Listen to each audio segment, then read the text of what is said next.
à tous, c'est Banque de la chaîne, bienvenue sur cette vidéo, ce nouveau podcast qui aujourd'hui va donc réunir à nouveau Eric et Dao.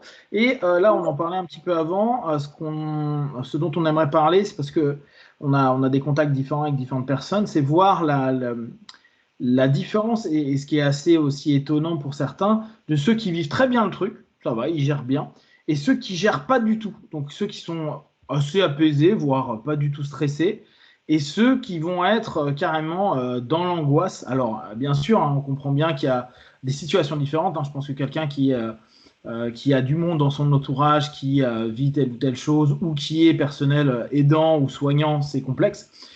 Et puis, il y a aussi les autres. Donc, hormis ça, on se posait une question sur comment ça se fait. Potentiellement, il peut y avoir ce grand écart entre vraiment des gens qui font des posts, ils n'arrêtent pas de faire des blagues sur le sujet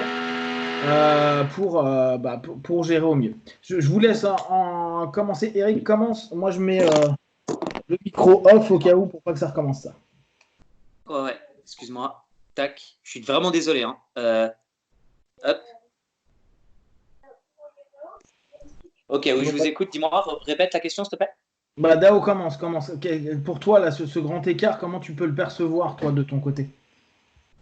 Ouais, je pense qu'effectivement, moi, depuis le début, je vois cette situation comme une plateforme pour permettre aux projections des gens de se libérer complètement, puisque étant confiné, étant finalement seul avec soi-même, tous les traits de caractère sont exacerbés par la situation.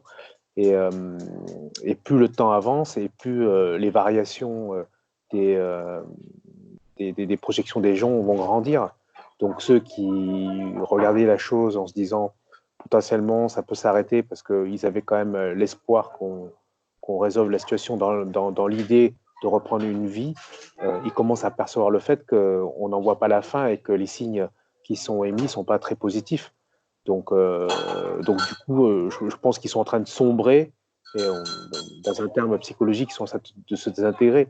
Et après, moi personnellement, pour l'instant, j'ai pas de signaux de mon entourage de gens qui prennent les choses de manière négative, si négative que ça. Peut-être que toi, Pank, tu le vois plus parce que tu es en contact direct avec eux.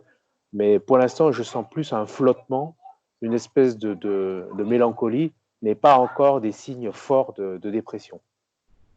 Donc là, ce que tu proposes, c'est qu'en fait, c'est dans la projection de tout à chacun par rapport à comment ils peuvent se projeter dedans, qu'il y en a, ils sont encore relax parce qu'ils ne sont pas forcément en confrontation avec, à savoir que sur Paris, on a peut-être une semaine de décalage par rapport à l'Est de la France et 2 à 3 semaines avec l'Italie, si en admettant que le scénario se répète. Donc tant qu'il y a à nouveau cette possibilité de se projeter, il n'y a pas forcément d'angoisse pour certains, et d'autres, au contraire, ça va être quelque chose d'hyper anxiogène. Eric, juste une dernière chose aussi, c'est que tant qu'on n'a pas quelqu'un de proche touché, moi je commence à avoir des gens autour de moi sur lesquels on a des suspicions qu'il l'est, quoi. Mais il n'y a pas de contact direct d'une personne qui est hospitalisée, qui est intubée, qui est décédée. Donc, voilà, on est en train de rentrer dans ce truc-là. Donc, pour l'instant, le projectif n'est pas suffisant pour s'angoisser. En tout cas, là, dans ce que toi tu dirais. C'est-à-dire que le projectif de te dire tant que je connais personne, c'est encore loin de ma porte, donc j'ai pas à m'angoisser. Et quelle serait la différence si tu avais, je sais pas, ton épouse, peut-être pas ton épouse, mais un de tes potes juste à côté, un voisin qui tomberait malade? Est-ce que ça changerait quelque chose sur le rapport à l'angoisse? Pour moi, je sais pas du tout. J'aurais tendance à dire pas dans le fond, mais je sais pas, je suis pas. Encore une fois, moi je pense qu'on est dans une situation où chaque jour est un jour différent. C'est-à-dire que ce que je vais dire là, demain ça va être différent. S'il y a d'autres événements qui arrivent, je sais pas comment vont évoluer les choses parce que c'est vrai que finalement c'est la première fois qu'on vit ça, donc c'est très difficile de figer les choses sur le temps. D'accord, Eric, toi, donc toi, tu es plutôt en mode c'est une période qui te convient. En tout cas, là, on parle bien. T'as pas de parents ou de très proches qui sont touchés. T'es pas en personnel aidant. Nous trois, on ne l'est pas. Hein, donc, on a une distance qui est quand même réelle. Comment toi tu perçois ce grand écart qu'il peut y avoir entre vraiment les gens qui sont hyper angoissés, dépressifs? Je parle pas de ceux qui sont dans le cœur du truc, hein, mais pour la population comme nous. Alors, moi, je connais des gens qui ont été touchés, mais c'est des jeunes, donc ils ont tous récupéré là. Donc, ils ont tous été, quand je dis qu'ils ont été touchés, c'est qu'ils ont eu des médecins qui leur ont dit, bon, bah, vous avez tous les symptômes, etc. Ils ont eu la grippe, en gros. Et encore une fois, je ne suis pas là en train de minimiser les symptômes. Hein. Je suis en train de dire que pour eux, ça s'est bien passé. Si quelqu'un a été touché, je me dirais, je fais pas juste le petit écart rapidement. Hein. Si quelqu'un a été touché, je pense de proche, je pense que je serais triste, inquiet pour eux, si je pouvais pas les aider. Mais en ce qui concerne mon développement, encore une fois, j'utilise ce terme un peu, mon développement personnel pendant cette crise du coronavirus, ça changerait pas mon comportement autrement que juste mon univers émotionnel où je serais triste, mais j'aurais pas peur de l'attraper moi et de mourir. Alors, pour ce qui est du grand écart, pas que je minimise, hein, je fais attention. Pour ce qui est du grand écart, les personnes à qui je parle, il y a plusieurs types. Il y a les personnes qui ont, comme on disait hier, beaucoup qui sont concentrées dans un espace relativement restreint avec beaucoup de gens. D'accord? Ils sont à 10 dans un appartement ou à 5, 6 dans un appartement. 10, c'est beaucoup, j'exagère, mais il y en a, hein, mais il y a des personnes qui sont à ne serait-ce qu'à, ils ont 2 enfants, un parent, 2 enfants, 2 parents, c'est 4. À Paris, il y a des gens, ils sont en 70 mètres carrés à 4, avec des enfants qui doivent à la fois continuer à suivre l'école, qui sont actifs, etc. Ça peut être fatigant. Donc, il y a déjà c'est complètement différent de la situation dans laquelle je suis. Donc, je pense qu'il y a une fatigue, vous savez, une fatigue ne serait-ce qu'auditive, à force d'entendre les gens parler. Si, là, on parle beaucoup sur Skype, sur machin, mais si vous avez 12 personnes en train d'avoir une conversation comme ça sur Skype, 4 personnes en même temps, c'est épuisant. Plus la console, plus la télé, plus la radio, plus le machin. Donc ça. Deuxièmement, il y a les personnes qui dépendent, comme on a dit, énormément de leur vie, dont la vie sociale au travers de leur lieu de travail est en final leur principal mode d'interaction sociale et qui dépendent énormément de ces petites interactions qu'ils ont en personne et du rythme et du confort et du côté rassurant que ça leur procure. Moi, j'ai pas ça. Donc, j'en souffre pas. Il y a des gens qui souffrent beaucoup de l'isolation, qui n'ont pas la possibilité aussi. Moi, j'ai la chance d'être quelqu'un qui a des passions et beaucoup de centres d'intérêt forts. Des choses qui m'intéressent énormément, que j'ai envie d'approfondir, des choses qui me passionnent, et donc ça me donne du temps pour m'y consacrer.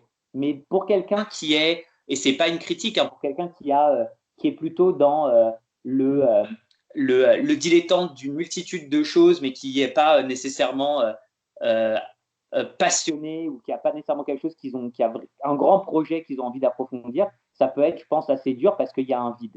Et enfin, pour terminer, après, c'est bon, c'est l'idée que dans la consommation d'écran passive, séries, juste regarder un défi d'Instagram sans vraiment de but, est beaucoup plus pesante que la recherche active ou l'étude. Voilà.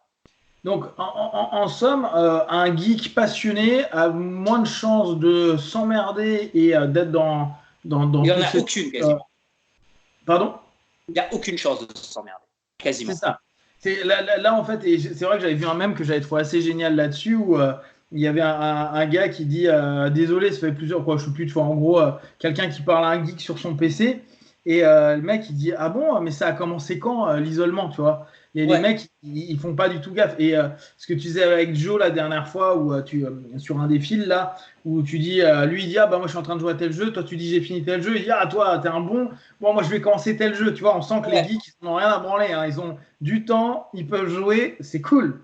Et bon alors ça c'est du geek de jeu, mais le passionné, on va pas mettre le mot geek parce qu'il est un peu péjoratif parfois, alors que pour moi ça l'est pas, hein, mais passionné obsessif.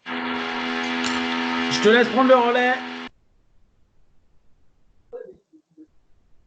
Moi ou Eric? Moi. Oui, c'est vrai que pour les passionnés, je pense que c'est beaucoup plus facile à vivre. C'est vraiment une question que je m'étais posée hier justement lorsqu'on avait fait le podcast avec le matin en hypnopapotage. Et il y avait un de tes amis là qui était un geek, hein, qui travaille chez Sephora. Lui, il avait l'air hyper serein. Et moi, je comprends tout à fait cet état d'esprit où lorsque effectivement tu as des passions, tu dis chouette, je vais avoir du temps pour m'occuper de l'approfondissement de mes passions. Et c'est vrai que c'est une réflexion que je me fais dans la journée. Je me dis, tiens, il faudrait que je fasse ça. Je voudrais récupérer des bouquins là sur fnac.com. Et puis, je me dis, mais est-ce que je vais avoir le temps? Puis je me dis, bien sûr, je vais avoir le temps. Et il y a une espèce de satisfaction, je me dis, ah ouais, je vais avoir le temps de faire tout ce que je voulais faire, quoi. Et il faut faire attention à ça parce que quand on est dans cette attitude passionnée, et pas utiliser le mot geek, mais même si c'est le mot geek qui me vient à l'esprit, on a tendance à oublier le reste. C'est-à-dire que moi, par exemple, je pourrais sortir, faire mes courses, j'ai des choses à faire quand même. Et des fois, je me dis, non, je vais rester. Une sorte de. Cette espèce d'attitude de passionné peut rapidement m'enfermer dans une espèce de fainéantise et je sais que j'ai cette capacité à décrocher complètement avec l'extérieur. Et c'est ça qui est un peu me chagrine. C'est-à-dire que des fois, je me dis, mais Tao, il faut quand même que tu sortes. Et je sens que je dérive. C'est-à-dire que je sens que, ouais, voilà, je peux rester dans ce train-là de rester toute ma vie dans mon appartement. Et ça, je sens que que ça flotte. C'est peut-être pour ça que des fois j'ai un peu de down parce que j'ai l'impression de décrocher un petit peu. Enfin, je sais pas comment expliquer ça, mais il y a un mouvement qui m'emmène. Donc le côté passionné, il est cool. Là en tout cas, pour l'isolement, tu as tout bénef parce que possiblement tu as le temps de le faire. Mais ça peut devenir problématique dans ton quotidien où il y a des moments où tu vas pas faire d'autres actions parce que tu préfères rester dans ta dynamique de passion. Ouais. C'est intéressant ça. Ouais, Parce j'ai vu Eric. Dans mon cas, je fais exprès des grosses expressions pour que les gens qui regardent puissent dire ah tiens, il va y avoir un autre. Mais en réalité, moi c'est l'inverse. C'est-à-dire qu'il y a des trucs que normalement je fais pas. J'ai eu des papiers administratifs à faire, des trucs, des ménages, des machins. J'ai tout fait beaucoup mieux. Enfin, je suis 1000 fois plus efficace. Je suis à la fois beaucoup plus connecté au monde extérieur. Je vous dis, le seul truc, pour ceux qui me qui me manque, comme je vous dis, il y a l'heure où normalement je vais à l'entraînement, où j'ai un moment de down, un gros pic de down. Genre, ça fait comme ça où je suis genre, oh, j'ai envie de pratiquer. Mais donc, je compense en faisant énormément de sport chez moi, en étudiant beaucoup, en faisant de la visualisation, en bougeant, en faisant mais j'ai trouvé un endroit où ça n'embête pas mes voisins, où je peux faire mes exercices. Donc, j'ai déjà trouvé une solution où je vais pouvoir pallier à ça. Mais sinon, il y a, moi, c'est l'inverse. C'est plutôt dans le quotidien que je sens, comme tu dis, cet appel d'air.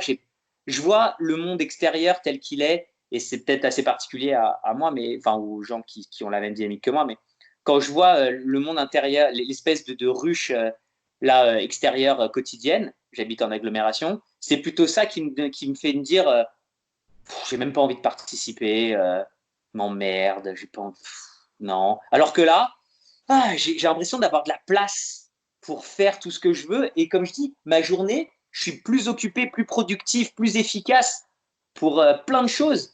C'est-à-dire que comme je dis, je fais 3 heures de sport dans la journée, je cuisine, j'étudie, j'apprends une nouvelle langue. Je vais commencer le russe.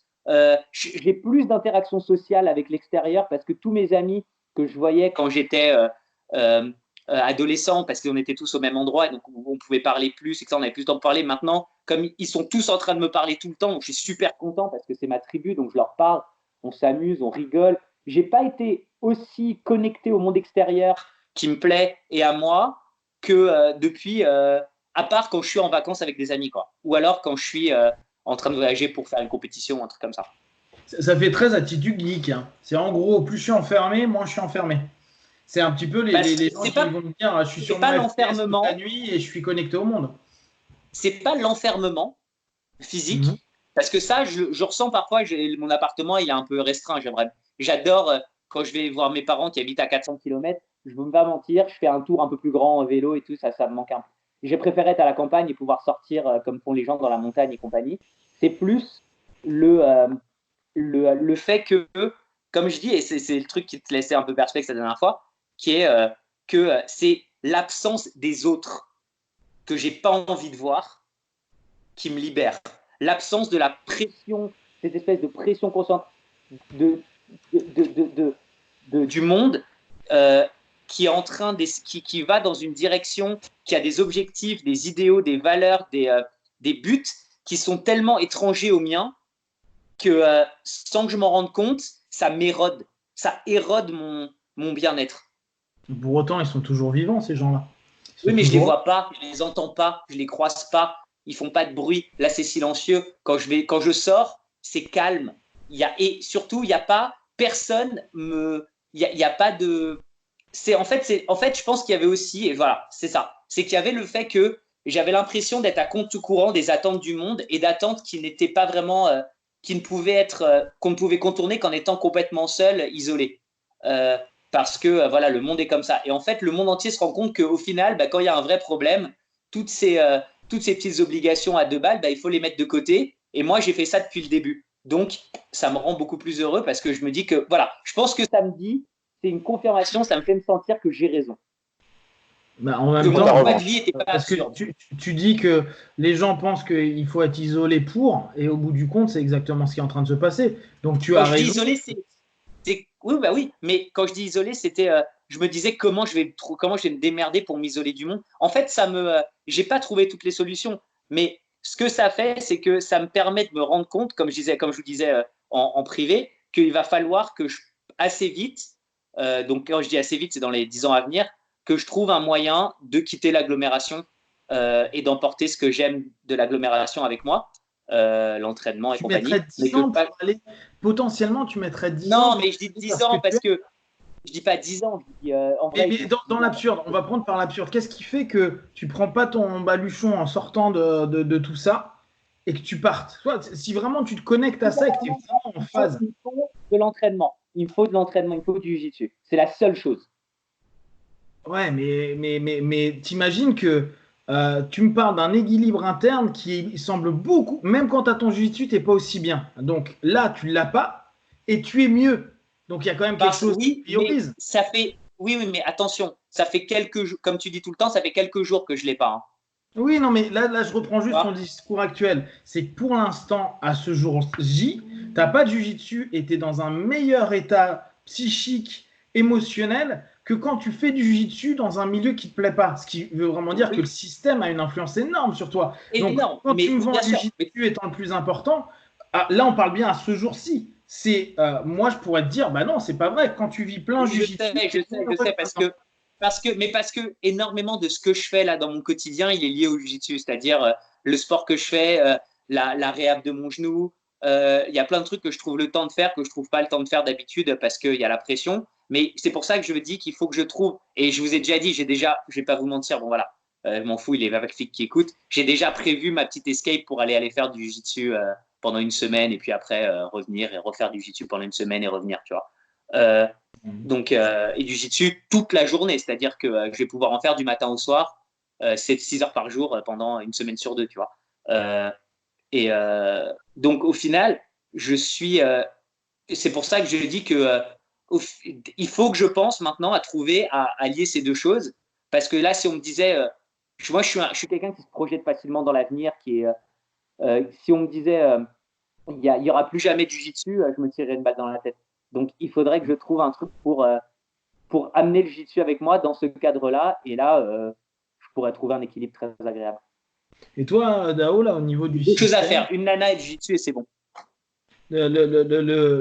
Là, dans ce système, est-ce que toi, tu te verrais être dans un autre type de système?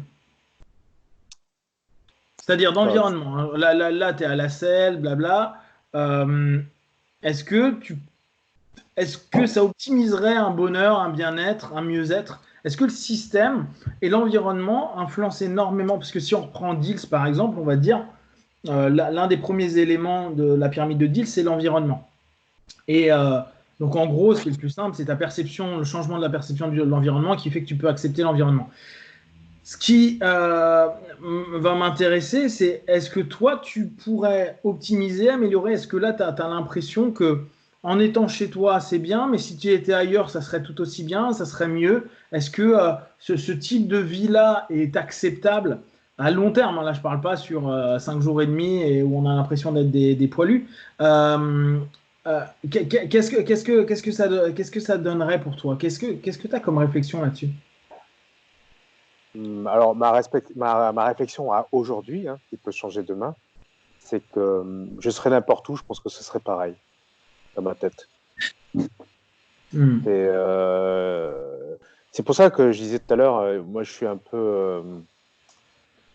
peu circonspect depuis quelques heures, enfin quelques heures, même quelques jours peut-être, parce que j'ai le sentiment que ouais, il se passe des choses autour de moi avec le confinement et tout, mais je me sens pas forcément super affecté.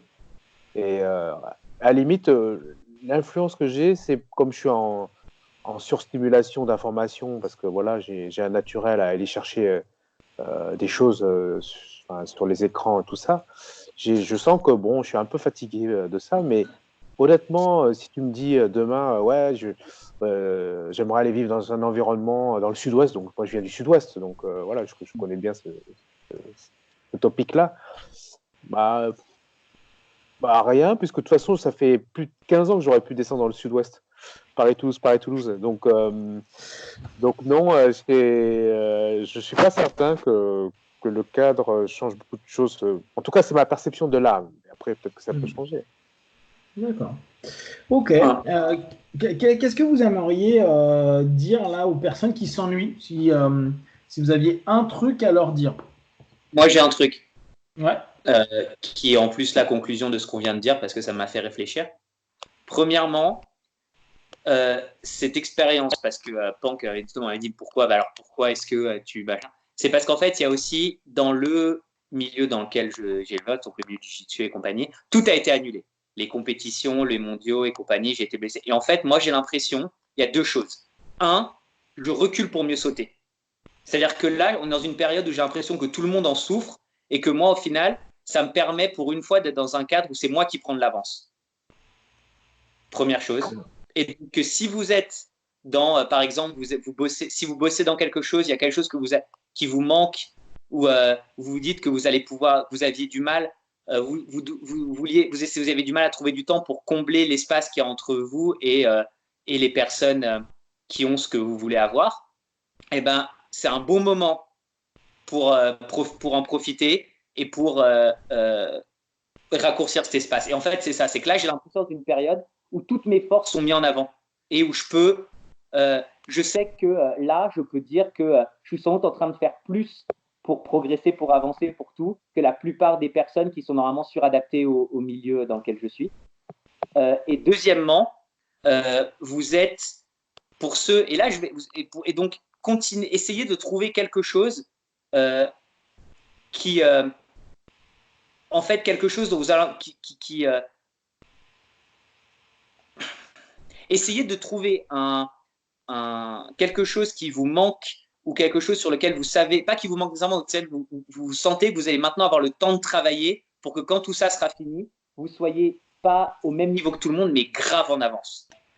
Et je pense que ça joue beaucoup pour moi. Et il y a un deuxième truc aussi, qui est l'ego trip, de me dire que vous êtes tous en train de galérer, de vous faire chier, et pas moi. Et si vous pouvez penser comme ça va vous nourrir. Voilà. D'accord. Et toi, Dao, pour les gens qui s'ennuient ou en tout cas qui se stimulent plus, là, alors bien sûr, en prenant en compte qu'il y a les familles, il y a les jeunes enfants, il y a les peurs, il y a les angoisses, qu'est-ce qu'il a au bout d'une semaine, tu pourrais conseiller, dire, ou que tu trouves qui est vraiment sympa, que toi tu trouves stimulant et que tu pourrais partager assez facilement avec les gens par rapport à ça? Il y a un truc que j'ai entrepris depuis pas mal d'années maintenant, c'est de réduire mes possessions, mais de manière un peu plus globale, c'est-à-dire, enfin, c'est le mouvement du minimalisme dont on parle depuis longtemps, mais essayer vraiment de l'appliquer, c'est-à-dire essayer de se débarrasser des choses de manière générale qui nous encombrent, donc de faire un vrai travail introspectif, d'aller sonder tout ce que l'on a, tout ce qu'on possède, aussi bien au niveau du matériel que du numérique, de ses relations, de ses idées, voilà, de tout ce qui compose notre existence, et de faire un peu de ménage, voilà, de réduire un petit peu pour se recentrer vers ce qui nous paraît être essentiel. Enfin, dans une projection. Donc, pourquoi non? Non, Eric veut parler, mais je dis non, ça, on va finir. Mais on va rebondir demain sur le sujet du minimalisme, parce que ça va être très sympa. Et juste pour ouvrir le truc, donc, c'est une bonne idée de faire du minimalisme actuellement, et paradoxalement, tu satures d'informations et tu vas chercher plein d'infos. Comment tu feras pour minimaliser l'information? Bref, on en papotera demain, mais c'est intéressant. Tu vois, c'est tout l'intérêt de la quête. La quête est de se dire, ok, j'aime bien et je suis dedans, mais je suis en cours d'être dedans et je vais pouvoir grandir, avancer à ce niveau-là. On se revoit demain, on se refait ça. Minimalisme demain. On commence à y penser sur plein de choses, déjà sur ce qu'on a dit et dire tiens, qu'est-ce qu'on aurait pu minimaliser, qu'est-ce qu'on aurait pu dans ce qu'on fait là tous les jours. Donc là, vous avez vu, on est dans la première phase où on cumule plein d'activités, de trucs, machin. Et maintenant, ok, ça fait une semaine. Qu'est-ce que je peux interrompre comme pattern et minimiser pour optimiser, hein, parce qu'on est bien, on en parlera demain, mais il y a cette notion d'optimisation, de mieux, de plus valorisant, de meilleure qualité. Et ça peut être intéressant à prendre en compte. Si ça vous tente demain. Ouais, grave. Ok, bon, si vous avez des questions, des remarques, vous mettez en dessous des commentaires, etc. Et nous, on se revoit demain. La vidéo arrive autour de 19h. Be one, ciao!